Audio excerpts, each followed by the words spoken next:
There are players who chase the game, and then there are players who make the game chase them.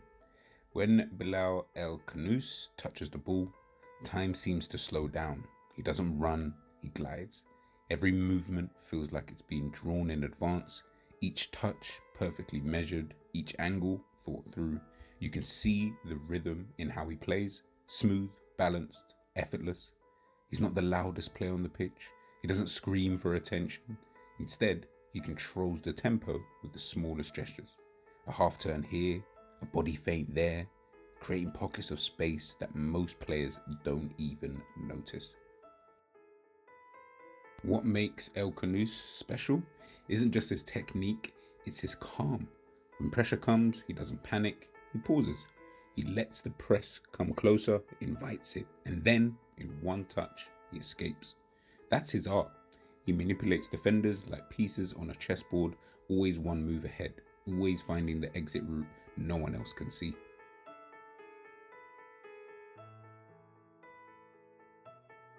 Watch how he receives the ball. His first touch always takes him somewhere useful. He'll open his body to draw a defender in, then spin out with a single drop of the shoulder. His low center of gravity lets him twist and pivot without ever losing balance. It's not about raw pace, it's about rhythm, control, and reading the flow of the game. There's a confidence, almost arrogance in how he moves, but it's quiet, controlled, measured. The kind of elegance that reminds you of the classic playmakers, the ones who didn't need to sprint past you to beat you. They just made you move where they wanted you to.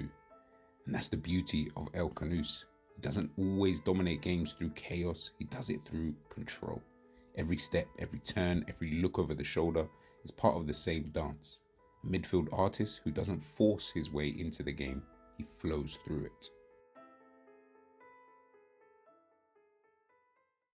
When El Khannous has the ball at his feet, you can almost see the gears turning. His eyes are constantly scanning, left, right, ahead, always processing what's next before the ball even arrives.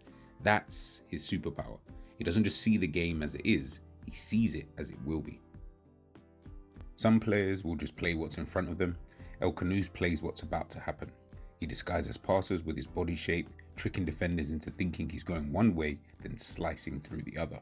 He threads passes that look impossible until the moment they happen, finding teammates through corridors most wouldn't even dare to attempt. There's artistry in how he creates angles. One subtle step to the side opens up a passing lane, a tiny shoulder drop draws a press, freeing space behind it, and then the release, that perfectly weighted ball between the lines. He doesn't play hopeful passes, he plays invitations. Moments that tempt movement, that brings teammates into life. He's not obsessed with numbers or assist. His brilliance is in the sequence before the assist. The disguised flick, the decoy run, the pass that starts the pattern. In every attacking move, you can usually trace the spark back to him. But what makes it all work is the technique. Every touch is purposeful. He uses both feet with the same confidence, left or right, cushioning passes, rolling the ball out of tight corners, using the outside of his boot like an artist using a brush. When others would clear their lines, he finds a pocket of calm. That pause, that moment of control, it's what defines him. That split second where everything slows, where defenders commit, and Bilal, cool as ever, just waits, and then releases the ball when it hurts the most. He's not just technically clean, he's expressive.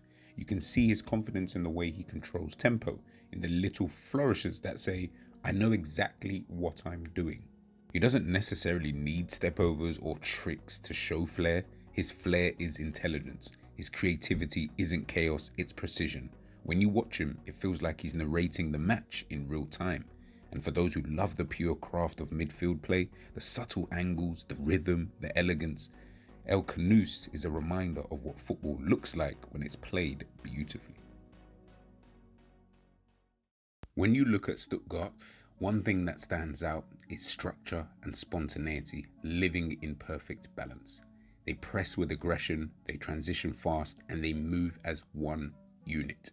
So adding El Khannous wasn't about raw creativity, it was about refinement and introducing control into chaos. Tactically, he operates best in the left half space, often as an advanced midfielder in a 4-2-3-1 or 4-3-3. From there, he connects the lines, drifting between the opposition midfield and defence, always available, always scanning. His ability to receive under pressure is what sets the tone for Stuttgart's build-up. He drops short when the pivot is marked, helping progress play through tight areas, and when the ball moves wide, he positions himself to recycle possession and dictate tempo. He's not a volume passer, he's a purpose passer. Every ball forward is timed to break a line or commit a defender. His vision in transition is elite. He recognises the split second when the opposition shape is unbalanced, and that's when he releases the pass that opens the field.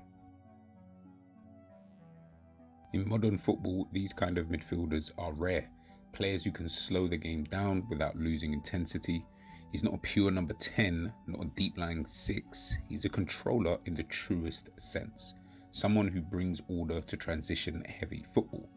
At Stuttgart, that role becomes crucial. They have runners, they have width, they have energy. But El Khannous gives them structure. He's the one who ensures their attack breathes, evolves, and finishes in rhythm. And when you zoom out beyond Stuttgart for Morocco, for his long-term future, you see the blueprint of a modern playmaker. Press-resistant, intelligent, and fearless in possession. He's the calm heartbeat in a high-tempo game, the player who doesn't just see the pass, he sees the pattern. And for teams built on intensity and instinct, that kind of intelligence is what separates good footballers from great ones.